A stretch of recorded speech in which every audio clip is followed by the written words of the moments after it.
Bonjour amis ascendant Taureau, eh bien voici donc mes prévisions vous concernant pour l'année 2017 et il s'agit bien encore une fois des personnes nées sous l'ascendant Taureau et non pas nées sous le signe du Taureau. Voici donc comment se présente votre thème. Vous voyez qu'une fois qu'on a placé l'ascendant, eh bien on voit tout de suite comment se déroulent les maisons dans votre thème. Et vous voyez aussi de suite les aspects que font Jupiter et Saturne.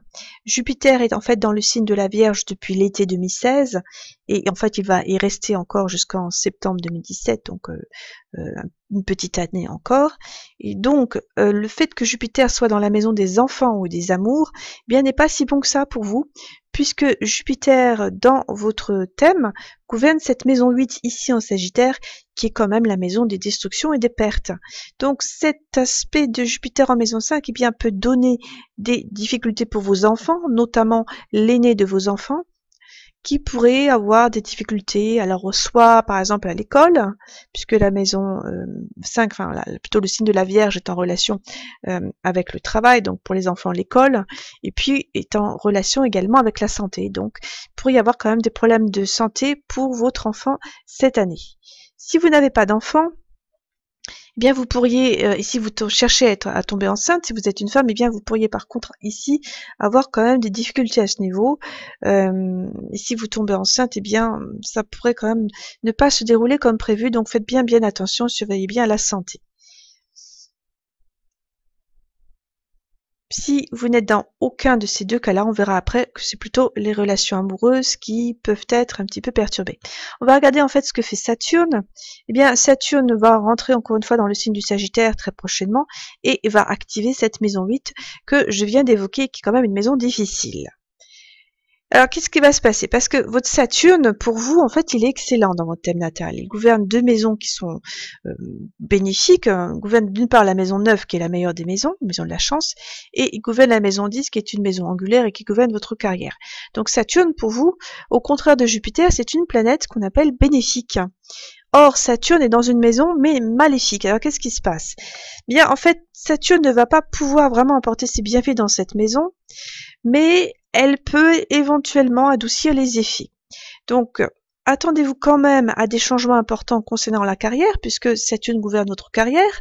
La planète de la carrière dans la maison des pertes, eh bien, vous pourriez avoir vraiment des changements, des bouleversements importants concernant votre carrière et même une séparation, et puis une diminution de la chance, puisque Saturne gouverne la maison de la chance, donc une planète qui gouverne une maison de la chance et qui se trouve dans la maison des pertes, eh bien, ça diminue la chance, ça amoindrit la chance, et puis faites attention à vos investissements financiers, puisque la maison 8, c'est quand même la maison des pertes. On va continuer sur Jupiter et Saturne. Je vais essayer d'en dire un petit peu plus. Donc, que nous fait Saturne? Bon, on a vu que Saturne a aspecté la maison 8 par aspect direct, mais Saturne aspecte également votre maison 10. Et là, c'est plutôt une bonne nouvelle, puisque cette maison 10, on l'a vu, c'est le domicile de Saturne. Donc, Saturne va aspecter sa propre maison qu'il va aller protéger. Donc, ça veut dire que vous pourriez avoir des bouleversements au niveau de la carrière, comme je l'ai dit précédemment, des changements au niveau de la carrière, par exemple des restructurations dans votre travail, qui va faire que vous devriez quitter votre emploi. Mais comme Saturne protège la maison 10, eh bien vous pourriez retrouver quelque chose derrière, ou alors arrêter une carrière pour en démarrer une autre. Donc il y aura de toute façon quelque chose qui va se passer, et derrière, quelque chose qui va se mettre en place. Donc c'est pas si mal que ça pour vous, si c'est ce que vous voulez, parce que si vous voulez changer de carrière, c'est très bien, faites-le. Et puis si vous n'aviez pas en projet de changer de travail, eh bien rassurez-vous, il y aura quand même quelque chose après qui va se mettre en place. Donc ça c'est pour la carrière, donc des changements importants pour vous cette année. Comme Saturne et Jupiter aspectent la maison des relations amoureuses, vous voyez ici que la petite flèche qui part de Saturne aspecte par aspect de 10 la maison 5, que Jupiter de toute façon se trouve dans la maison 5. Donc, comme Saturne reste quand même séparateur, même si c'est une bonne planète, eh bien, les relations amoureuses ne sont pas favorisées pour vous cette année, et vous pourriez même y mettre fin, donc soyez prudent à ce niveau-là. Évidemment, si vous avez des planètes en domicile dans la maison 5, elles vont résister à ce double transit. Donc vous pourriez simplement avoir des difficultés au niveau amoureux, mais pas de rupture. Hein. Mais bon, là, je ne peux pas mettre vos planètes puisque pour chacun, c'est différent. Hein. Encore une fois, si vos planètes sont en domicile, hein, c'est très important. Si elles ne sont pas en domicile, eh bien, elles ne résisteront pas au double transit de Saturne et de Jupiter ici. Donc, difficulté amoureuse. En ce qui concerne les rétrogradations de Mercure. Mercure va finir sa première rétrogradation en Sagittaire le 7 janvier, donc très très bientôt. Et Mercure, c'est plutôt une bonne planète pour vous, hein, puisque Mercure régit la maison 2, qui est la maison des finances, et la maison 5, qui est la maison des enfants et des relations amoureuses. Mais en Sagittaire, eh bien, Mercure se trouve en maison 8, cette fameuse maison de destruction. Donc, en fait, Mercure ne va pas favoriser les examens, puisque c'est vrai que la maison 5 est aussi en relation avec les examens, c'est un de ses autres sens, et ne favorise pas les relations amoureuses comme on l'avait déjà évoqué en évoquant le sens de cette maison 5. Donc là, il pourrait y avoir des difficultés, alors au niveau amoureux, au niveau des examens, éventuellement aussi en ce qui concerne les enfants, il pourrait y avoir des choses un peu difficiles. Ce transit n'est pas non plus favorable pour ce qui est des grossesses, encore une fois, si vous êtes une femme et si vous cherchez à tomber enceinte, puisque là, il pourrait y avoir des problèmes de santé. Par contre, étant donné que Mercure va aspecter la maison d'en face, ici, qui est son domicile, alors c'est pas son domicile principal, mais enfin peu importe, hein, les Gémeaux c'est quand même le domicile de Mercure, eh bien c'est plutôt bon ça pour ce qui est des finances, et vous pourriez même avoir des sommes d'argent qui arrivent de façon un petit peu inattendue. Donc c'est un petit peu la bonne nouvelle en ce qui concerne cette première rétrogradation de Mercure. Si on continue ensuite, toujours au niveau des rétrogradations de Mercure, eh bien au mois d'avril, Mercure va encore rétrograder. Alors cette fois, Mercure rétrogradera alors du 10 avril au 3 mai, et ce sera en fait surtout dans le signe du Bélier, entre 11 degrés et 1 degré du Bélier, donc il va rester ici dans cette maison 12. Et alors ce qui est intéressant, c'est qu'au mois d'avril, on a une autre rétrogradation, c'est celle de Vénus qui va rétrograder. Alors ici, en fait, dans le signe des poissons où elle sera exaltée. Donc, le fait que Mercure rétrograde dans cette maison 12, qui est la maison des séparations, de l'étranger, eh bien, cela pourra vous mettre en contact avec l'étranger, d'une part, ou alors, malheureusement, eh bien, ça peut encore donner des problèmes amoureux à cette époque-là, puisqu'on aura Vénus ici exaltée dans cette maison 11, mais alors qui sera en chute en face dans la maison 5, la maison des amours. Donc vous voyez qu'on retrouve un petit peu ce que j'avais évoqué au départ et au niveau des difficultés amoureuses. Donc ce serait plutôt en fait vers le mois d'avril que ça pourrait un petit peu casser au niveau des relations. Hein. Donc bon bah vous le savez, donc peut-être que vous pouvez anticiper à ce niveau-là.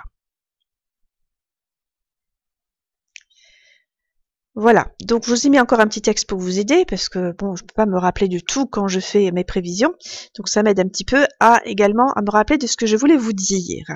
Donc Vénus, effectivement, sera en maison 11, hein, si vous l'avez déjà encore un petit peu en tête dans cette maison des poissons.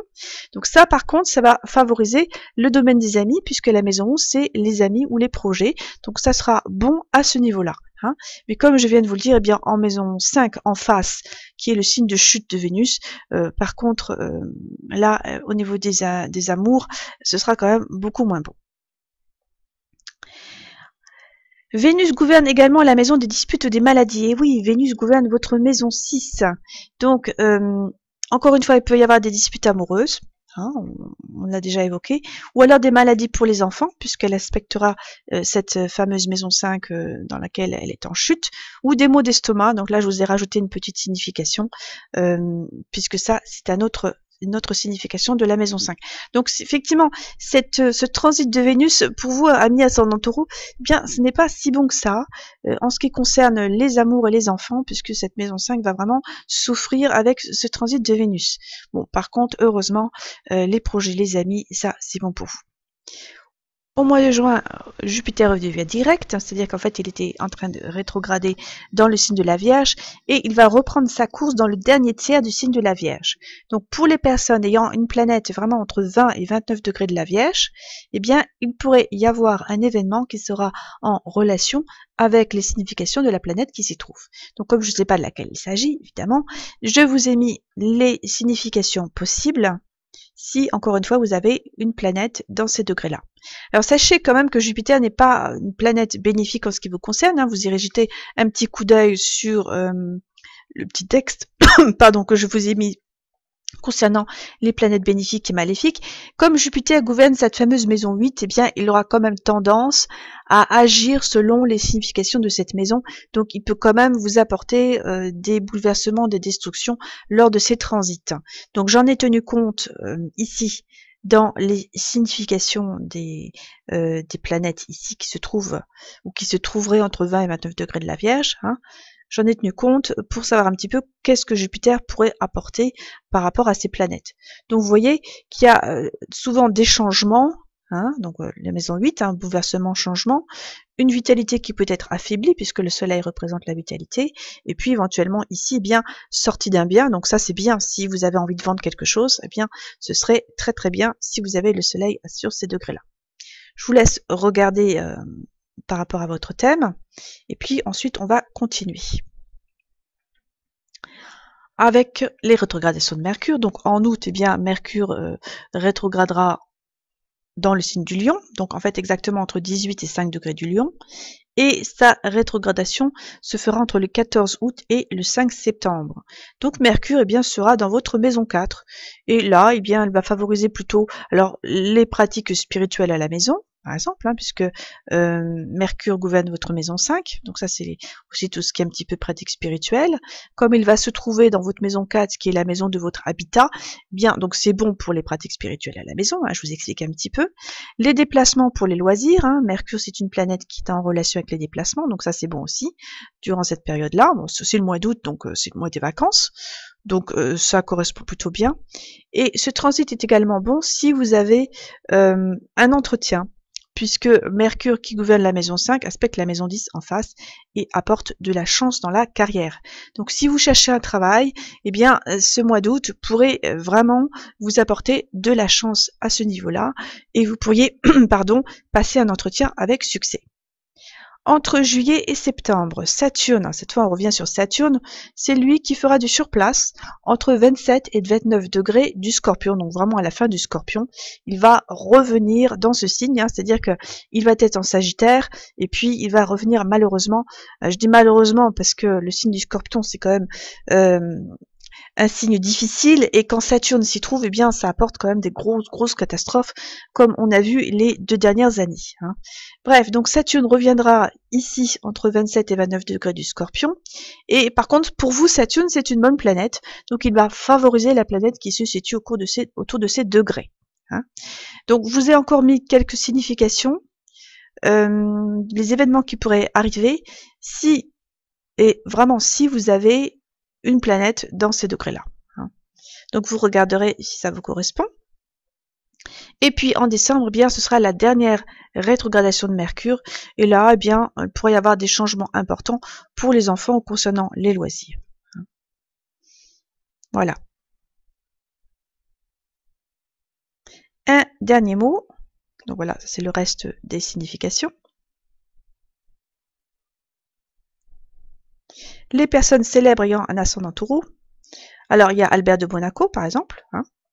On verra si mes prévisions eh bien, se vérifient en ce qui le concerne.